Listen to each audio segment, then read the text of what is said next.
Әлеуметтік желілерде Кенесары ханның ұрпағы болуы мүмкін шіркеу қызметкерінің кеміндегі ер адамның суреті кеңінен тарап жатыр.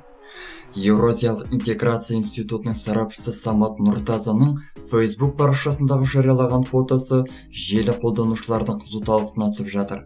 Жазба авторының айтуынша, суреттегі ер адамның бірі иеромонах Серафим, шын есімі Денис Анатолий Кенесарин. Суреттегі жас батюшка кім деп ойлайсыз? Бұл иеромонах Серафим Акей, шын есімі Денис Анатолийұлы Кенесарин. Кенесары ханның үшінші ұлы Ахмет сұлтанның ұрпағы. Ахметтен Әзімхан, Әзімханнан Мадияр, Мадиярдан Анатолий, Анатолийден Денис, яғни Серафим дүниеге келеді. Айтпақшы, Әзімхан Кенесарин атақты алаш қайраткері. Сталин заманында репрессияға ұшыраған.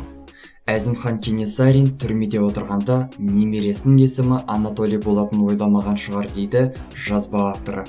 Кенесары Қасымұлы қазақ халқының 1837-1847 жылдардағы ұлт-азаттық қозғалысының көсемі, қазақ хандығының соңғы ханы, Абылай ханның немересі.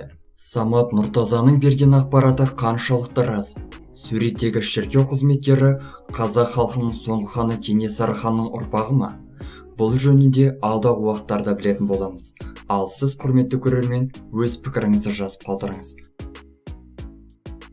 Достар, біздің каналға жазылып, лайк басуды ұмытпаңыздар.